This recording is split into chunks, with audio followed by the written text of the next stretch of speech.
Hi అండి. ఈరోజు నేను ఈ వీడియోలో పిల్లల కోసం డ్రై ఫ్రూట్ లడ్డు సింపుల్‌గా, టేస్టీగా ఎలా చేయాలో చూపించబోతున్నానండి. పిల్లలకి మనం రోజుకి ఒక లడ్డు ఇలా ఇచ్చామనుకోండి, చాలా మంచి బలమొస్తుంది.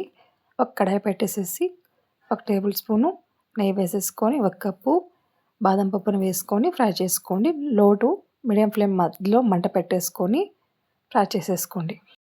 2-3 నిమిషాల సేపు ఫ్రై చేసుకున్నారంటే ఈ బాదం పప్పు అనేది మనకి ఫ్రై అయిపోతుందండి. ఇప్పుడు మనం జీడిపప్పుని యాడ్ చేసుకుందాం. ఒక కప్పు వేసేసుకోండి. వీటిల్ని గాని 2 నిమిషాల సేపు అలా ఫ్రై చేసుకున్నారంటే కొద్దిగా కలర్ చేంజ్ అయిపోతుందండి. అలా అయితే ఫ్రై అయిపోయినట్టు. ఈ డ్రై ఫ్రూట్స్‌ని మనం నెయ్యి లేకుండానే డ్రై రోస్ట్ అయినా చేసుకోవచ్చండి. అది మన ఇష్టం, ఎలాగైనా చేసుకోవచ్చు. ఒక కప్పు గుమ్మడి గింజలు, ఒక కప్పు సన్‌ఫ్లవర్ సీడ్స్, ఒక కప్పు తెల్ల నువ్వులు అన్నీ ఆ కడాయిలోకి యాడ్ చేసేసుకొని 2 నిమిషాల పాటు లో ఫ్లేమ్‌లో ఫ్రై చేసేసుకోండి, సరిపోతుంది. కావాలంటే వాటర్ మిలన్ సీడ్స్ ఉంటాయి కదండీ! అవన్నీ యాడ్ చేసుకొని చేసుకోవచ్చండి.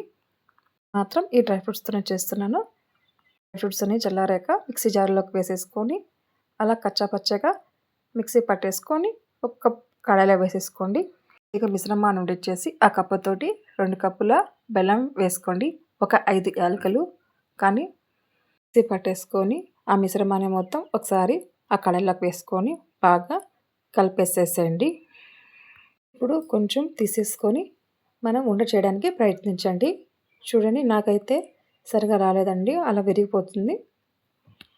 నేను అందుకని ఒక టేబుల్ స్పూన్ నెయ్యి యాడ్ చేసుకొని ఆ నెయ్యి మొత్తం మా పిండికి పట్టించేలాగా బాగా కలిపేసానండి. ఇప్పుడు చేస్తున్నాను ఒక ఉండలు. ఇప్పుడు చూడండి, నాకైతే డ్రై ఫ్రూట్ లడ్డు అనేది చాలా బాగా వచ్చిందండి రౌండ్‌గా.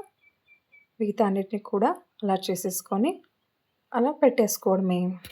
మా పాప అయితే ఫస్ట్ ఇవి తినడానికి ఇష్టపడదండి. ఇప్పుడు కొంచెం కొంచెంగా అలవాటు చేసుకుంటుంది. ఇప్పుడు తింటుంది. మీరు కూడా మీ పిల్లలకి ఇలా చేసి పెట్టండి. చాలా ఇష్టంగా తింటారండి. మీకు నచ్చితే లైక్ చేయండి, సబ్స్క్రైబ్ చేయండి.